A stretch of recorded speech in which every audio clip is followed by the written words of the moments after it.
Nakaraang episode, sinimulan na natin ang paglalakbay simula Bicol Region hanggang Ilocos Region na may halos 850 kilometers. Naka-experience tayo ng onting aberya kung saan naplatan yung ating kasama. First time din nating dumaan sa expressway, specifically SLEX, Skyway, and then also yung TPLEX na sobrang habang straight. So, dumaan din tayo sa arko ng Ilocos Sur at sa pagdating natin sa tinutuloyan natin sa Vostro y Nostra Hostel sa Vigan, Ilocos Sur, dito nagtatapos ang ating episode 1. So, dito sa episode 2, samahan niyo na akong muli na maglakbay at maglakwatsa dito sa Ilocos Region. Tara! Samahan niyo ulit ako dito sa episode 2. Tara, let's go! Yun. So, hello guys, good morning. Day 3 na namin ng dito na kami pala sa Ilocos, Vigan City. Yan, so dito kami sa Vostro y Nostra Hostel, dito mismo sa Vigan City. So ngayon, galing lang kami sa breakfast, Cafe Uno. So ngayon naman, papunta kami ng Lawag City. So, yun, medyo mainit ang panahon, sobra sa init. So yun, samahan nyo na lang ulit kami. Let's go! Simula dito sa Vigan City, maglalakbay tayo ng halos 2 oras o 85 kilometers para makarating tayo sa Lawag City. Ang Lawag City ay ang kabisera ng Ilocos Norte at nagsisilbing sentrong pampolitika, komersyal at industrial ng lalawigan. Kilala ito sa mga makasaysayang landmark kabilang ang St. William's Cathedral at ang Casa Tribunal. Pinagmamalaki din ng lungsod ng Ilocos Norte ang sand dunes, isang natatanging geological formation at isang sikat na destinasyon para sa sandboarding at tangkilikin ang mga tanawin ng West Philippine Sea.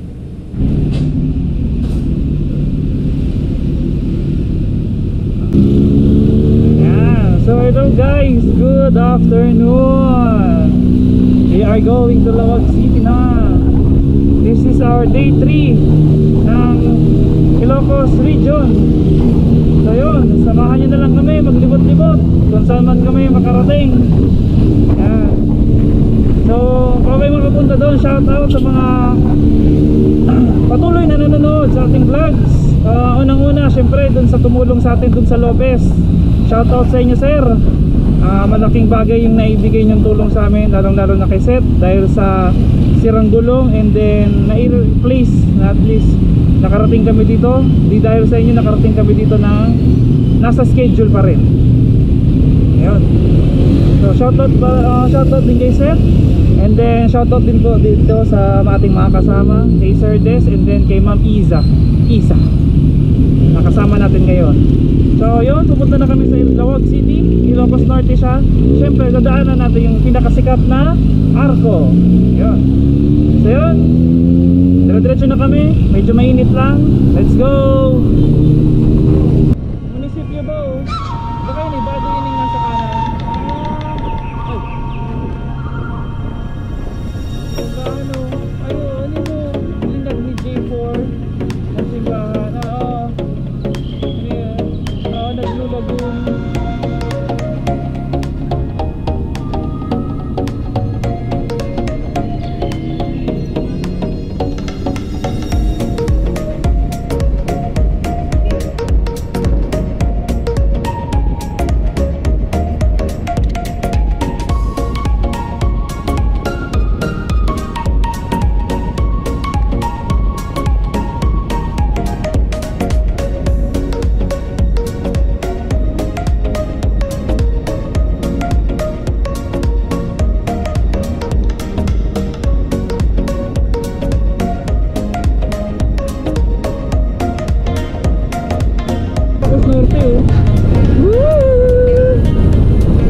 Kakaisip ng 7-Eleven.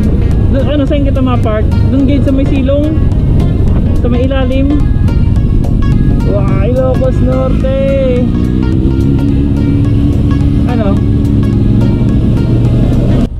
Bago tayo makapunta sa Lawag City, madadaanan muna natin itong Ilocos Norte Arch na halos 40 kilometers simula Ligan City.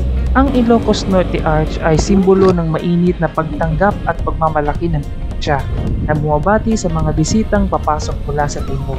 Isa itong grande at detalyadong istruktura na nagpapakita ng mayamang kultura at ganda ng arkitektura ng rehiyon.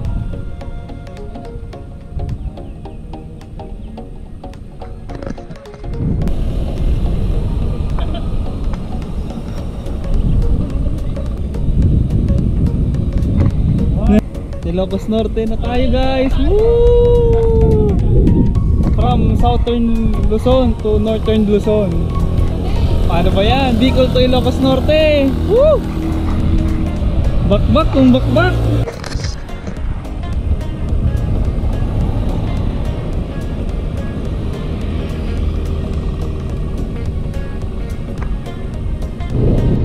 So yun nga, pagkatapos namin dun sa Ilocos Norte Arch, diretso na kami ng Tawag City.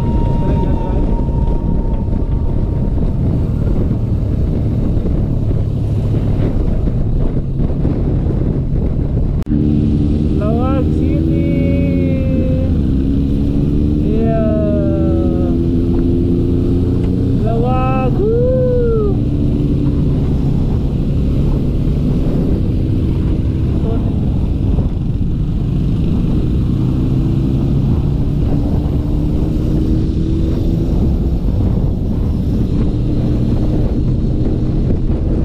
Laki ng lawag, eh. City na talaga. Ito nag-reflect. Solid. Yan, so ito kami guys sa Lawag City. So lakad-lakad na lang kami. Pupunta kami doon sa mga tourist destination dito na madalas bisitahin. Sinking Bell Tower. So sabi nga nila sinking kaya ano siya tawag doon, lumulubog na bell tower. So yun nga, pagkarating namin dito sa Luwag City, nag-decide kami na maglakad papunta dun sa next destination namin. Well guys, here we are. Sutang kita ba? Museo Ilocos Norte.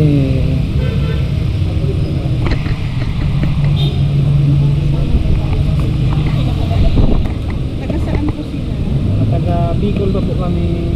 Bicol. So nagmoto kayo? Yes po. Ingat-ingat sir. Masyado nagpapagin sa amin. Apo, salamat. Ang Museo Ilocos Norte ay matatagpuan sa Lawag, Ilocos Norte. Ano nila? Isa itong mahusay na representasyon ng mayamang pamana ng Ilocos at ng etnografiya ng mga Ilocano, Igorot, Itneg, Yapayaw at iba pang etnisidad sa lalawigan. Ang museyong ito ay matatagpuan sa isang dating tabakalera o imbaka ng tama na malapit sa Kapitolyo ng lalawigan. Ang bodega ay dati isang payak na istrukturang yari sa ladrilyo, isa sa may mga hanay ng katulad na istruktura na itinayo sa Ilocos noong ika-19 na siglo. Ang tabakalera ay kalaunay ginawang isang kahangahangang dalawang palapag na museo.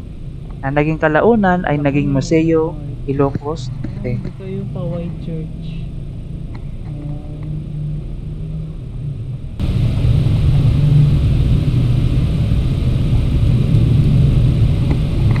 Dito sa loob ng Museo Ilocos Norte, mayroon din silang souvenir shop na kung saan nabigyan kami ng pagkakataon na mamili ng iba't ibang klaseng souvenirs tulad ng ref magnet, pamaypay, baso, at meron din silang damit at balabal na hango sa kanilang kultura.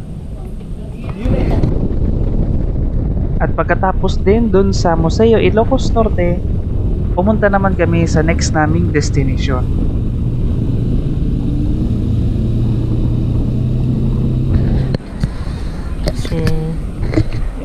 So yun guys, so it's around 5 na kasi. Nabutan kami ng tapa. 4:30. Hanggang 4:30 lang ang viewing hours dito.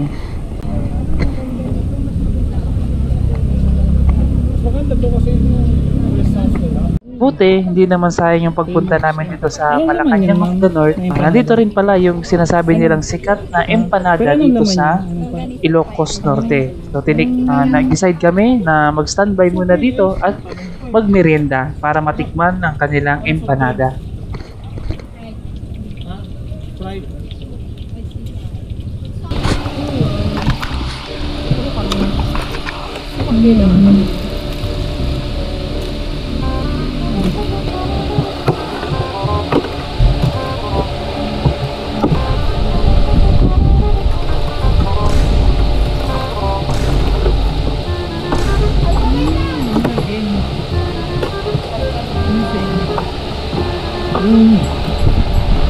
May itlog.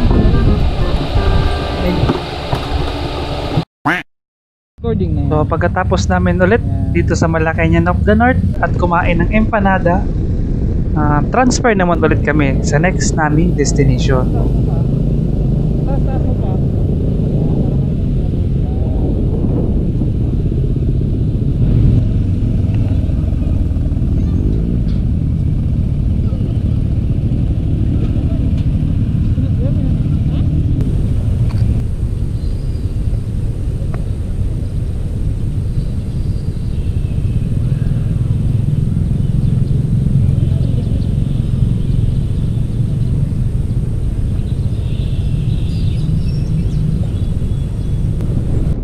So yun nga guys, inabot na kami ng dilim pauwi ng Vigan City dahil na rin sa dami ng aming binisita sa Ilocos Norte.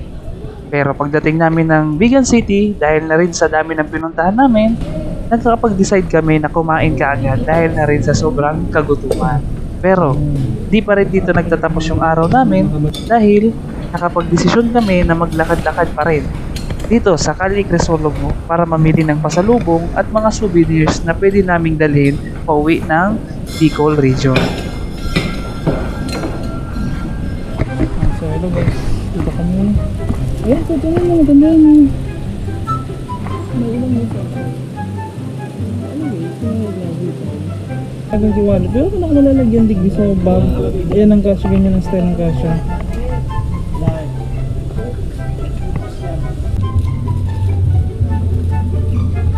Kasi yung bantay dito. Wala pa tayong rep magnet.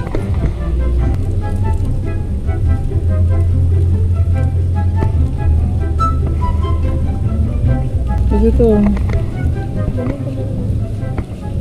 Ayan na lang. So, dito na nagtatapos ang aming Day 3 or Episode 2 ng aming Ilocos Region Ride.